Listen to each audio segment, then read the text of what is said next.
આ lifestyle disorders શું છે? કયા એવા રોગો છે જે આપણી આજની જીવનશૈલી ઉપર આધારિત છે અને એના લીધે વારંવાર થાય છે, વકરે છે અને જલ્દી કાબૂમાં નથી આવતા? તો ફરી એક વખત આપનું સ્વાગત છે અને મને આપણી લાઇફસ્ટાઇલ વિશે, આયુર્વેદ તેના વિશે શું કહે છે અને તેનાથી ઉત્પન્ન થતા આ ડિસઓર્ડર્સ વિશે થોડી પ્રારંભિક વાત કરો. આભાર નિષદભાઈ, ફરીથી મને બોલાવવા બદલ. હવે આજે આપણે સરસ મજાની વાતો કરવાના છીએ લાઇફસ્ટાઇલ ડિસઓર્ડર પર. જી. લાઈફ સાથે કનેક્ટેડ લાઇફસ્ટાઇલના લીધે ઉદ્ભવેલા રોગ એટલે લાઇફસ્ટાઇલ ડિસઓર્ડર્સ. એકચ્યુઅલી એમાં છે ને આખું લિસ્ટ છે, પણ હું એવું માનું કે કોઈ પણ ઘર, એક ફેમિલી આપણે લઈ લઈએ તો એ ફેમિલીમાં કોઈકને કોઈક વ્યક્તિને ક્યારેક તો એ રોગ હોય જ, અને ન હોય તો આવવાની શક્યતા હોય. એવા રોગનું નામ લાઇફસ્ટાઇલ ડિસઓર્ડર્સ. દાખલા તરીકે ઓબેસિટી, દાખલા તરીકે બીપી એટલે કે હાઇપરટેન્શન, કે તમે કોઈ પણ ફેમિલી લો તો ઘરડા વ્યક્તિ વડીલો હોય તો એ બીપીની દવા લેતા જ હોય. એવી રીતે ડાયાબિટીસ, બરાબર છે. મારા દાદાને હતો એટલે મારા પપ્પાને આવ્યો, અને હું તો હજી 30નો જ છું તો મારું પણ જરાક સુગર લેવલ આવી ગયું છે.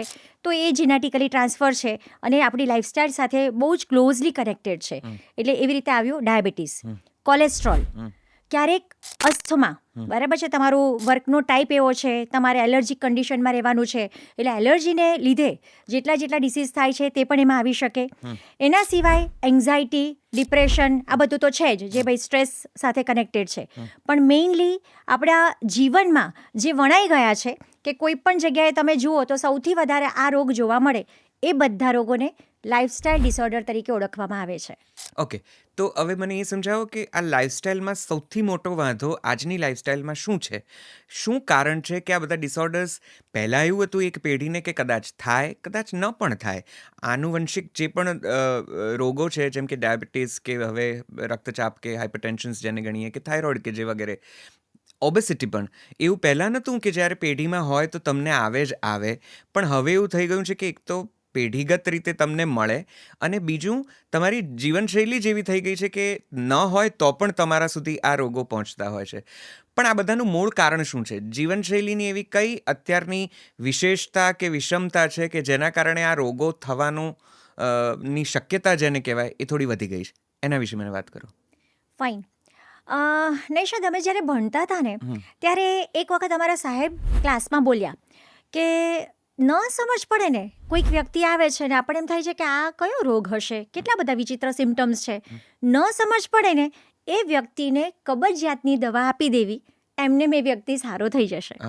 સો ક્યાંક બધી તકલીફનું મૂળ કબજિયાત છે. હવે આજકાલ મારી પાસે જે પેશન્ટો આવે છે ને એમાં બહુ જ કોમનલી કહું ને, લોકોને ખબર જ નથી કે એમને કબજિયાત છે, બરાબર. એટલે મને એ કહેવું છે કે બધી તકલીફનું મૂળ તમારું પેટ છે, તમારો જઠરાગ્નિ છે અને તમારું પાચન તંત્ર છે. જો એ વ્યવસ્થિત હશે તો બધું જ વ્યવસ્થિત હશે, અને એ બગડશે ને તો બધું જ બગડશે. સિમ્પલ. કબજિયાતની ડેફિનેશન હું મારા શબ્દોમાં કહું છું, જે જનરલી હું મારી પાસે આવતા દર્દીઓને સમજાવું છું. પછી મારી ડેફિનેશન સાંભળે એટલે કે હા બેન, તો મને કબજિયાત છે. સો વોટ ઇઝ કબજિયાત, વોટ ઇઝ કોન્સ્ટિપેશન? રોજ ફિક્સ ટાઈમે તમારું પેટ નથી સાફ થતું, ધેન ઇટ ઇઝ કબજિયાત. આજે સવારે જાઓ છો, કાલે બપોરે જશો, પરમ દિવસે સાંજે જશો, તો એને કબજિયાત કહેવાય. રોજ ફિક્સ ટાઈમે સવારે અથવા તો એક ફિક્સ ટાઈમે પેટ સાફ થઈ જવું જોઈએ. આ પહેલી ડેફિનેશન. બીજું, સંડાસમાં તમારે વધારે સમય બેસી રહેવું પડે છે, બરાબર છે. ખાસો સમય 15-20 મિનિટ, અડધો કલાક જેવું તમારે બેસી રહેવું પડે છે, then also you are having constipation. ત્રીજું, મળનો આગળનો ભાગ હંમેશા કઠણ આવે છે, સહેજ જોર કરીને કાઢવો પડે છે, પછી પાછળ સેમી સોલિડ આવે છે, then also you are having constipation. અને ચોથું, કે જો તમને પેટ સાફ થઈ ગયું છે તો પણ અનઇઝીનેસ લાગે છે કે હજી એકવાર જવું પડશે, બપોરે પાછું એમ થાય કંઈક ખાઈએ એટલે એમ થાય એકવાર જવું પડશે, then also you are having constipation. તો દરેક વ્યક્તિ એકવાર પહેલાં વિચારી લેવું જોઈએ કે મને કોન્સ્ટિપેશન છે કે નહીં. ઇવન હું કહીશ કે ભાઈ બાળકો પણ નાના આવે છે ને. હમણાં એક બાળક હતું તો મેં એની મમ્મીને પૂછ્યું કે બેન, તમારું બાળકને રોજ પેટ સાફ થઈ જાય છે? એટલે કે હા બેન, મોટા ભાગે થઈ જતું હશે. મેં એને તપાસ્યું, મેં કીધું બેન આજે બાળક બહુ જ નાનું, એ બિચારું શું જવાબ આપે, 3.5-4 વર્ષનું બાળક. એટલે મેં એમને પૂછ્યું કે આજે પેટ સાફ થયું છે? બેન, હું તો જોબ કરું, મને કેવી રીતે ખબર હોય? મારા ઘરે સાસુને ખબર હશે. એટલે મેં કીધું કે બેન આપણને ખબર હોવી જોઈએ આપણું બાળક છે. જો નાનપણથી આ ટેવ પાડવામાં આવે, હું ખાસ બાળકો માટે પણ કહું છું કે બાળકોની ઇમ્યુનિટી મેન્ટેન કરવી હોય ને તો પણ ફિક્સ સમયે એને સંડાસમાં બેસાડવાની આદત પાડો ખાલી, કે રોજ ફિક્સ ટાઈમે જશે ને તો એને ટેવ પડી જશે. સો મને કેવું છે કે આપણે લોકો છે ને પેટ માટે બહુ જ આમ ન ફિકરા શબ્દ વાપરું છું કે આપણને કંઈ પડી જ નથી, બરાબર. તો બધી જ તકલીફનું મૂળ, કોઈ પણ લાઇફસ્ટાઇલ ડિસઓર્ડરનું મૂળ એ પેટ છે. આયુર્વેદમાં એક સરસ મજાનું વાક્ય છે, રોગાહ સર્વે અપી મંદેગ્નો. તમારો અગ્નિ મંદ છે, જઠરાગ્નિ સરસ નથી, તમારું ખાધેલું પચતું નથી, અને એને લીધે જે તકલીફ થાય છે ને એ બધા જ રોગનું મૂળ છે. એટલે મારી પરિભાષા પ્રમાણે કે ખાલી તમે ડાયજેશનને મેનેજ કરશો, ડાયજેશનને પ્રોપર છે કે નહીં એના પર ફોકસ કરશો ને તો ભવિષ્યમાં મોટા મોટા ભયંકર રોગો નહીં થાય. એટલે કદાચ કબજિયાતના લીધે શરીર તમને ઓબેસિટી કે મધુપ્રમેહ, ડાયાબિટીસ કે એવા પ્રકારના મોટા મોટા ડિસીઝ તરફ લઈ જાય છે. થોડી કબજિયાતની વાત નીકળી છે તો મને કદાચ આ પૂછવામાં રસ છે કે તમે કીધું એ દરેક લક્ષણો મોટે ભાગે હવે તો બધામાં લગભગ આ જ લક્ષણો હોય છે, તો એનો શું મતલબ થયો કે 98% જનતા કોન્સ્ટિપેશનથી પીડિત છે 100%. અને 100% હા, એટલે 100% હું મારા બોલવામાં માનું છું, કારણ કે મેં બહુ ઓછા એવા વ્યક્તિઓને જોયા છે. કે જેને ન એટલે જ હા, અને પછી આપણે થોડોક ફેરફાર કરાવીએ કે તમે રાત્રે સૂતી વખતે આમ કરજો, ગરમ દૂધમાં 2-3 ચમચી ઘી નાખીને પીજો, તો કે હા બેન તો સરસ થઈ ગયું. ખાલી ફોકસ કરવાનું છે. બરાબર છે. તો ઘણાને થોડા વધતા અંશે કોન્સ્ટિપેશન હશે, ઘણાને બહુ જ હેવી કોન્સ્ટિપેશન્સ હોય છે.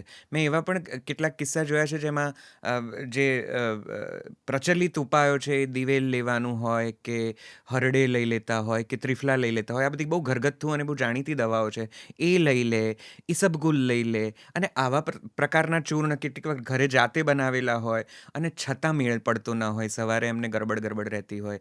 તો આટલું બધું હેવી કોન્સ્ટિપેશન સોર્ટ આઉટ થઈ શકે? એ કેવી રીતે એને ઓછું કરાય? અને કોન્સ્ટિપેશન ન થાય એ માટે શું ખાવું પીવું, કેવા પ્રકારની ખાનપાનની આદતો વિકસાવવી જોઈએ? 20 માર્કનો પ્રશ્ન છે હો ને ઈશદભાઈ? ફાઇન, બહુ જ સરસ મજાનો પ્રશ્ન છે, અને હું એવું માનું છું કે આ પ્રશ્નમાંથી ઘણા બધાને ઘણી બધી જાણકારી મળશે. જી. તો આપણે ફરીથી બેઝ પર આવીએ કે કબજિયાત. ઓકે, હવે છે ને આગળ પણ મેં આગળના પોડકાસ્ટમાં કીધું હતું કે કબજિયાત માટે કોઈ તમે ઘરેલું દવા સિલેક્ટ કરો ને તો પહેલાં એના કન્ટેનમાં જોઈ લો કે સોનામુખી નથી ને.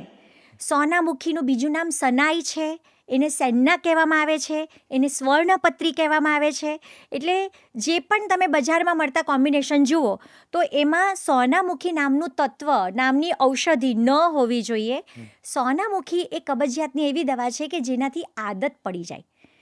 આંતરડાને આજે અડધી ચમચી જોઈએ છે, 3 મહિના પછી આંતરડું 1/4 ચમચી માંગશે, પછી 1 ચમચીની ટેવ પડી જશે, અને તમે એ ચૂર્ણ લેતા હશો ને તો બીજા કોઈ ચૂર્ણમાં તમને મજા જ નહીં આવે. એટલે બહુ પ્રેમથી કહું કે મેં છે ને કબજિયાતનું, હું નવી ડૉક્ટર બનીને ત્યારે મારું પહેલું પુસ્તક હતું કબજિયાત, અને બેસ્ટ સેલર બન્યું હતું, કારણ કે માણસને મેં કહી દીધું હતું કે સૌથી પહેલાં તમે ઈસબગુલથી શરૂ કરો. ઈસબગુલથી તમને નથી સારું થતું તો બીજો ઓપ્શન છે ગરમાળાનો ગોળ. ગરમાળાનો ગોળ માટે અમારા શાસ્ત્રમાં એવું કીધું છે કે મૃદુ વિરેચન, નાના બાળકને પણ અપાય, 80 વર્ષના વૃદ્ધને પણ અપાય. ગરમાળાનો ગોળને મસ્ત કાઢી પાણીમાં પલાળો અને એને મસળી અને ગાળીને પાણી પી લો.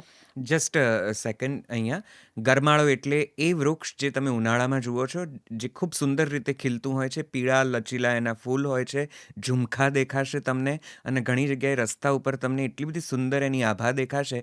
ખાસ કરીને ઉનાળામાં મોગરો, ગરમાળો, આ બધા ઉનાળુ જેને કહેવાય કે સમરના વૃક્ષોના ફૂલો છે. ખાલી જાણ માટે, એ પીળા લચીલા ફૂલ તમે જુઓ તો એ ગરમાળો, અને એનો એક ફળ લાંબી પટ્ટી આવે, સિંગ આવે, એમાંથી આ ગોળ બનતો હોય છે.